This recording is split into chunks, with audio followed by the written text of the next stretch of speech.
प्यारी चिड़िया का पति पवन चिड़ा मजदूरी का काम किया करता था। दूसरे जंगल में आकर वह सीमेंट के घर बनाया करता था और कभी कभी तो वह लकड़ियों के घर भी बनाया करता था। इस बार उसे एक कबूतर ने लकड़ियों का घर बनाने का काम दिया था। पवन चिड़े की जिंदगी आसान नहीं थी। पवन चिड़ा अपनी माँ, अपनी पत्नी और अपनी 2 बेटी के साथ रहता था। पवन चिड़े की माँ को प्यारी चिड़िया से नफरत था, क्योंकि प्यारी चिड़िया ने 2 बेटियों को जन्म दिया था और प्यारी चिड़िया की सास को तो बेटे की अपेक्षा थी। बेटे की वजह से ही वह प्यारी चिड़िया को तरह तरह के ताने सुनाया करती थी।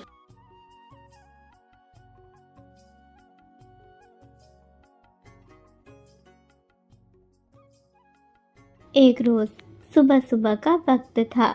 पवन चिड़ा भोजन करके अपने काम में निकल नहीं वाला था कि तभी प्यारी चिड़िया ने पवन को बताया कि वह गर्भवती है। पवन चिड़ा इस बात को सुनकर खुश हुआ और प्यारी से कहने लगा, प्यारी, ये तो बहुत अच्छी बात है। कुछ महीनों बाद एक अंडा और आ जाएगा, पर तुम चिंता मत करो, मैं हमारे बच्चों के लिए दुगनी मेहनत करूंगा। कभी भी तुम्हें किसी भी चीज की कोई कमी नहीं होने दूंगा। मैं जा रहा हूँ काम के लिए। इस तरह से कहता हुआ पवन दूसरे कमरे में गया था कि तभी उसकी माँ उदास बैठी हुई थी। पवन चिड़े ने अपनी माँ को उदास देखा। वह अपनी माँ के पास गया और उसकी उदासी का कारण पूछने लगा। माँ, आप उदास क्यों हो? क्या आपको यहाँ हमारे साथ अच्छा नहीं लग रहा या फिर कोई और बात है? कहीं प्यारी चिड़िया के साथ कोई बहस तो नहीं हुई? पवन, अब तुम्हारी पत्नी के बातों का बुरा मानना तो मैंने छोड़ ही दिया है। वह तो मुझे हर रोज तरह तरह की बातें सुनाती ही रहती है, पर अब इस उम्र में तुम्हें छोड़कर जा भी तो नहीं सकती। मैं तो बस यह सोच रही थी कि इस बार प्यारी चिड़िया गर्भवती है, अंडा कुछ महीनों में बाहर आ जाएगा। तुम्हारी ऑलरेडी 2 बेटियां हैं। मैं तो इतना चाहती थी कि तुम्हारी पत्नी इस बार एक बेटे को जन्म दे दे, जिससे तुम्हारे ऊपर जो जिम्मेदारी का बोझ बंधा हुआ है वह थोड़ा हल्का हो जाए। माँ, आप चिंता मत करो। अगर बेटी भी हुई तो भी मुझे कोई आपत्ति नहीं। बेटा और बेटी में भला आज की दुनिया में कौन भेदभाव करता है? जंगल के गब्बू कव्वे की भी तो 3 बेटियां हैं। वह कितना खुश रहता है। मेरी भी 3 बेटियां हो गई तो भी मुझे खुशी ही होगी। आप यह सब मत सोचो और चिंता मत करो। जाओ, प्यारी ने नाश्ता बना लिया है, आप नाश्ता कर लो। मैं काम के लिए निकल रहा हूँ। इस तरह से कहने के बाद पवन चिड़ा अपने काम के लिए निकल जाता है कि तभी रास्ते में पवन चिड़े की मुलाकात जंगल के गब्बू कव्वे से हो जाती है, जो एक पेड़ की डाली पर उदास बैठा हुआ था। पवन चिड़े को समझ नहीं आता कि आखिर पवन उदास इस तरह से गब्बू कव्वा उदास क्यों बैठा है। पवन चिड़े को अपने काम के लिए देर तो हो रही थी, पर वह कुछ पल के लिए ही गब्बू के पास जाता है। अरे गब्बू भाई, क्या बात है? आप कुछ पल के लिए इतने ज्यादा उदास क्यों दिखे? अभी तो आप बिल्कुल नॉर्मल हो गए हो। मैंने दूर से देखा था कि आप बहुत ज्यादा उदास थे। क्या घर पर गिन्नी कव्वी से किसी बात पर लड़ाई हुई है? अरे नहीं नहीं पवन भाई, ऐसी तो कोई बात नहीं। गिन्नी कव्वी से कोई लड़ाई नहीं हुई, पर तुम तो जानते हो मेरी 3 बेटियां हैं। सर पर कितने बोझ हैं। 3 बेटियों की शादी की जिम्मेदारी उठानी है। अगर एक बेटा होता तो कितना अच्छा होता, पर अब तो 3 बेटियां ही हैं। सच कहता हूँ, मैं तो थक ही गया हूँ अपनी 3 बेटियों की फरमाइश सुन सुनकर। काश कि भगवान ने मुझे एक बेटा दिया होता। इस तरह से कहने के बाद गब्बू कव्वा उदास हो जाता है।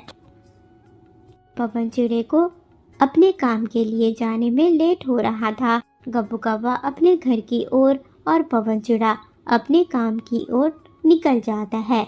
आज पूरे दिन पवन चिड़ा काम करते हुए ही सिर्फ गब्बू कव्वे के बारे में सोच रहा था और अपनी पत्नी के अंडे के बारे में। दिन इसी तरह से गुजरता गया। महीने गुजर जाने के बाद प्यारी चिड़िया का अंडा बाहर आ गया था। प्यारी चिड़िया के अंडे में बेटी चिड़िया थी या बेटा चिड़ा, इस बात का तो अंदाजा भी नहीं लगाया जा सकता था। पहले पवन चिड़े को इस बात से कोई फर्क नहीं पड़ता था, पर अब पवन चिड़ा भी मन ही मन में चाह रहा था कि इस बार उसे बेटी नहीं बल्कि बेटा हो। पर कुछ दिन गुजर जाने के बाद जब अंडा फूटा तो उस अंडे से भी एक बेटी चिड़िया का जन्म हुआ। बेटी चिड़िया का जन्म होता देख पवन चिड़े की माँ तो उदास हो गई थी।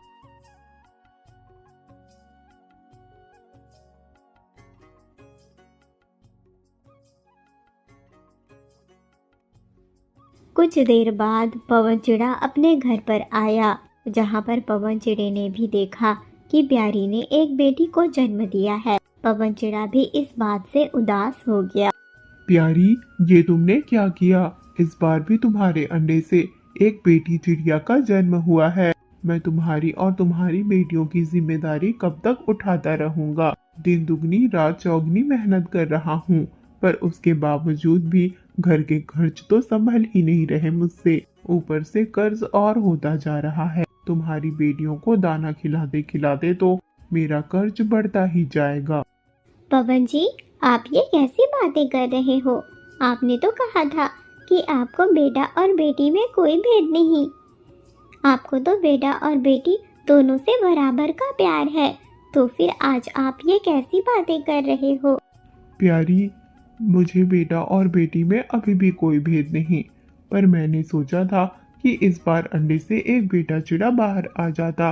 बेटियां तो दो दो हैं, मैं इनकी जिम्मेदारी नहीं उठा पाऊंगा। तुम अपनी तीनों बेटियों के साथ मेरा ये घर छोड़कर चली जाओ। पवन की ऐसी बातों को सुनने के बाद प्यारी चिड़िया के तो आंखों से आंसू रुक ही नहीं रहे थे। आंसू की धार लगातार गिरती जा रही थी और वह बहुत दुखी हो रही थी। पवन बेटा, आज जाकर तुमने बिल्कुल सही निर्णय लिया है। ये प्यारी तुम्हें कभी बेटे का सुख नहीं दे सकती। मैं तुम्हारी दूसरी शादी करवाऊंगी, तुम चिंता मत करो। पहले तो तुम इस प्यारी चिड़िया को इसकी तीनों बेटियों के साथ घर से बाहर निकाल दो, नहीं तो तुम्हारी जिंदगी गुजर जाएगी इनका पेट भरते भरते। पवन चिड़ा पहले से ही बहुत परेशान था। अपनी माँ की बातों को सुनने के बाद तो वह और भी ज्यादा इस बात से चाह रखने लगा कि प्यारी अपनी तीनों बेटियों के साथ घर छोड़कर चली जाए। प्यारी चिड़िया का इसी जंगल में एक टूटा फूटा सा घर बना हुआ था, जिस घर को छोड़कर वह इस नए घर में रहने आई थी। पर अब प्यारी चिड़िया अपने पति और अपनी पति की माँ की ऐसी बातों को सुनकर उदास हुई और अपनी तीनों बेटियों को लेकर घर से बाहर निकल गई और उसी घर पर चली गई जो टूटा फूटा हुआ था। पर प्यारी चिड़िया अब उसी घर में उस घर की मरम्मत करके रहना चाहती थी। कुछ दिन गुजरे, प्यारी चिड़िया उस घर की बहुत अच्छी तरह से मरम्मत करती है, उस घर को मजबूत बना लेती है। प्यारी चिड़िया ने सोच लिया था कि वह अपनी तीनों बेटियों का ध्यान बहुत अच्छी तरह से रखेगी, कभी भी उन्हें किसी भी चीज की कोई कमी होने नहीं देगी, ना ही पिता का एहसास होने देगी। पवन चिड़ा, प्यारी चिड़िया दोनों एक ही जंगल में रहते थे। पवन चिड़े की शादी तय हो जाती है, जिसकी खबर सुकून चिड़िया प्यारी को देने आ रही थी। जब सुकून चिड़िया ने प्यारी से यह बात बताई, अब मुझे मेरे पति पवन जी से कोई लेना देना ही नहीं है, तो वो दूसरी शादी करे या फिर तीसरी शादी करे, मुझे कोई फर्क नहीं पड़ता। प्यारी बहन, सचमुच तुम बहुत हिम्मत वाली हो, जो तुमने अपने पति और ऐसी सास को छोड़ दिया और अपनी जिंदगी का गुजारा अपनी बच्चियों के साथ कर रही हो। तुम चिंता मत करो, तुम्हारे साथ कोई नहीं है तो क्या हुआ, मैं तुम्हारे साथ हूँ। तुम्हें कभी भी किसी भी पल किसी भी चीज की जरूरत हो तो तुम मुझसे कह सकती हो, मैं तुम्हारी मदद करूँगी। सुकून चिड़िया की बातों को प्यारी चिड़िया सुन रही थी, पर कहीं न कहीं प्यारी चिड़िया के मन में पवन चिड़े की दूसरी शादी को लेकर बहुत दुख उमड़ रहा था। अचानक ही प्यारी चिड़िया रोने लग जाती है और रोते रोते सुकून को गले से लगा लेती है। सुकून चिड़िया भी प्यारी की परेशानियों को समझ रही थी।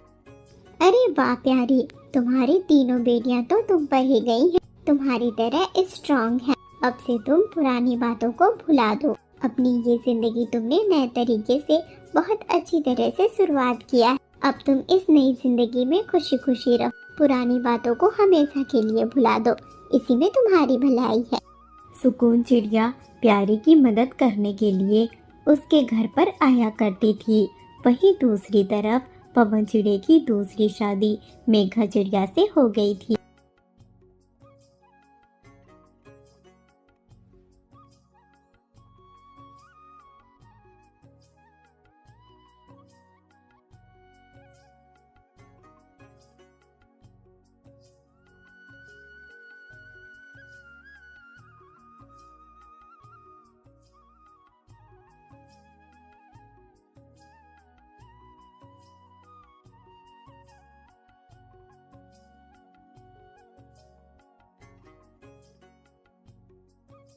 कुछ महीने बाद मेघा चिड़िया ने एक प्यारे से बेटे को जन्म दिया और बेटे के जन्म के बाद मेघा चिड़िया का तो हाव भाव पूरी तरह से बदल गया। अरे ओ बुढ़िया, अरे बुढ़िया, कहाँ है तू? जल्दी इधर आ। मेघा चिड़िया की बात को सुनने के बाद पवन चिड़िया की माँ जल्दी से उसके पास आती है। अरे बुढ़िया, कहाँ मर जाती है तू? देख, मेरे बेटे ने पॉटी किया है। जल्दी से मेरे बेटे का पॉटी साफ कर और जल्दी से मेरे लिए कुछ नाश्ता बना कर ला। इतना वक्त हो जाता है, क्या करती रहती है सुबह से उठकर? बुढ़िया कहेगी। मेघा बेटी, मैं तो घर के काम ही कर रही थी। सुबह से उठकर झाड़ू लगाए, बर्तन धोई और अब खाना बनाने की ही तैयारी कर रही थी। अरे ओ बुढ़िया, मेरे सामने अपनी ये राम कथा मत सुना। अपने बेटे को सुनाना जो अब मेरे कब्जे में है। किसी दिन कह के तेरे बेटे से तुझे इस घर से बाहर निकलवा दूंगी, नहीं तो इस घर के काम मेरे उठने से पहले ही कर रखा कर। काम में जरा भी देरी नहीं होनी चाहिए। इस तरह से मेघा चिड़िया कहती है। मेघा चिड़िया एक तरह से पवन चिड़िया की माँ के ऊपर बहुत अत्याचार करती। सुबह से ही उसे काम में लगा देती और 2 वक्त का भोजन भी खाने को न देती, यह कहकर कि वह सारा भोजन उसके पति के कमाई का है। पर उसके बावजूद भी पवन चिड़िया की माँ कुछ नहीं कर पा रही थी, क्योंकि पवन चिड़िया को मेघा चिड़िया ने बेटा जो दिया था, पवन चिड़िया भी पूरा मेघा के कब्जे में था। पर दिन गुजरते गए। अब मेघा का बर्ताव पवन चिड़िया के सामने आ रहा था। जब भी पवन चिड़िया काम के लिए बाहर ना जाता, उसे काम ना मिलता, तो मेघा उसे ताने मारा करती। अबे ओ पवन, तुझे घर में बैठे बैठे रोटी तोड़ने हैं क्या? मेरे बेटे के भविष्य का तुझे कोई चिंता नहीं? तुझे जरा सा भी शर्म है या नहीं है? घर पर बैठे बैठे जो राशन ला रखे हैं उसे खाया जा रहा है। 2 वक्त के पैसे तो कमा, कुछ भी कर, मेहनत कर, मजदूरी कर, दूसरे के घरों में चोरी करना है तो कर, मुझे कोई फर्क नहीं पड़ता। घर में किसी भी सामान की कोई कमी नहीं होनी चाहिए, ना ही मेरे बेटे के लिए ना ही मेरे लिए। बाकी तुम दोनों माँ बेटे भूखे रहो, मुझे कोई फर्क नहीं पड़ता। इस तरीके से मेघा पवन चिड़िया और उसकी माँ का अपमान करती। एक रोज पवन चिड़िया अपनी माँ के साथ घर के बाहर बैठा हुआ था। इस मेघा से अच्छी तो मेरी प्यारी थी, जो अपनी तीनों बेटियों के होने के बावजूद भी मुझे कभी भी घर का एक भी काम करने नहीं देती थी। और मेघा तो मुझसे 24 घंटे बस घर के काम करवाती रहती है, ना अपने बच्चे का ध्यान रखती है ना घर का। 24 घंटे बस मुझसे ही काम करवाती है। मुझसे बहुत बड़ी गलती हुई जो मैंने प्यारी को इस घर से निकाला। गलती तो मुझसे हुई है। प्यारी ने मुझे कभी भी किसी भी चीज की कोई कमी नहीं होने दिया। यह घर भी तो बहुत मुश्किल से प्यारी ने ही बनाया था, पर प्यारी इस घर को छोड़कर चली गई। जब भी काम न मिलता वह हमेशा मुझे हौसला देती, कभी भी उसने मुझे कोई ताने नहीं मारे। पर मेघा से तो मैं परेशान हो गया हूँ। इस तरह से पवन चिड़िया और उसकी माँ दोनों आपस में बातें कर रहे थे कि तभी गब्बू कौवा उड़ता हुआ पवन चिड़िया के पास आता है। अरे गब्बू भाई, मैं तो तुम्हारे घर पर आ रहा था। तुम दोनों माँ बेटे घर के बाहर क्या कर रहे हो? मेरी 2 बेटियों की शादी हो गई है और आज मैं अपनी तीसरी बेटी की शादी का इनविटेशन कार्ड देने आया हूँ। ये कार्ड रखो, मेरी बेटी के शादी में जरूर आना। मेरी बेटी तो मेरे घर की लक्ष्मी है, घर की खुशियाँ लेकर आई है। जब से हुई है तब से खुशियाँ ही खुशियाँ हैं। अरे गब्बू, कुछ महीने पहले तो तू ही कह रहा था कि तू अपनी बेटियों से परेशान है, तुझे एक बेटा चाहिए, तो फिर इतना खुश कैसे है? अरे पवन, कुछ दुख सुख तो लगे रहते हैं। उस वक्त पैसे की थोड़ी परेशानी चल रही थी और मैं कुछ पक्षियों के भड़कावे में आ गया था जो अपनी बेटियों को नजरअंदाज कर रहा था। पर मेरी बेटियां तो मेरी शान है, मैं भला उनसे अपना पीछा कैसे छुड़ा सकता हूँ? मेरी जान है मेरी बेटियां। मेरी बेटी की शादी में जरूर आना। चलता हूँ, बहुत काम है घर पर। इस तरह से गब्बू कौवा, पवन चिड़ा और उसकी माँ तीनों बातें कर रहे थे कि तभी मेघा चिड़िया कहती है, अबे ओ कामचोर बुढ़िया, कहाँ है तू? तुझसे कहा था सेवई और पूड़ी बना दे मेरे लिए, पर ना जाने कहाँ जाकर मर रही है। एक आवारा पति है, दिन भर बस घर में बैठे बैठे खा रहा है, जरा भी शर्म नहीं है इन माँ बेटों को। मेघा चिड़िया का यह रवैया, बाहर गब्बू कौवा बैठा हुआ था, वह भी उसकी आवाज सुन लेता है और पवन चिड़े से कहता है, परेशानी तो सबकी जिंदगी में आती है। बेटा होता है तो भी तकलीफ, बेटी होती है तो भी तकलीफ। पवन भाई, तुमने बहुत बड़ी गलती की जो प्यारी चिड़िया को छोड़ दिया। जैसे तैसे ही सही, पर प्यारी चिड़िया अपनी बेटियों का गुजारा कर रही है और उसकी बेटियां इतनी संस्कारी हैं कि पूरे जंगल में उनकी बेटियों के संस्कार के ही चर्चे हैं। बिल्कुल आज्ञाकारी हैं। ऐसी बेटियां तो सौभाग्य से ही मिलती हैं। कहना तो नहीं चाहता था, पर कह देता हूँ, तुम्हें दूसरी शादी नहीं करनी चाहिए थी। बाकी तुम्हारी मर्जी, मैं चलता हूँ। इस तरह से कहने के बाद गब्बू कौवा वहाँ से अपने घर की ओर चला जाता है। हेलो दोस्तों, तो कैसी लगी आपको आज की कहानी कमेंट में ज़रूर बताना। अगर चैनल पर नए हो तो चैनल को सब्सक्राइब ज़रूर कर लेना। इस कहानी में आगे क्या हुआ जानना चाहते हो तो कमेंट करो, मैं बताती हूँ कि इस कहानी में आगे क्या हुआ। पवन चिड़ा अपनी माँ के साथ प्यारी चिड़िया के घर पर जाता है और उससे माफ़ी मांगता है, पर प्यारी चिड़िया दोनों को माफ़ नहीं करती। क्या प्यारी चिड़िया ने माफ़ ना करके सही किया या गलत किया? कमेंट में बताओ।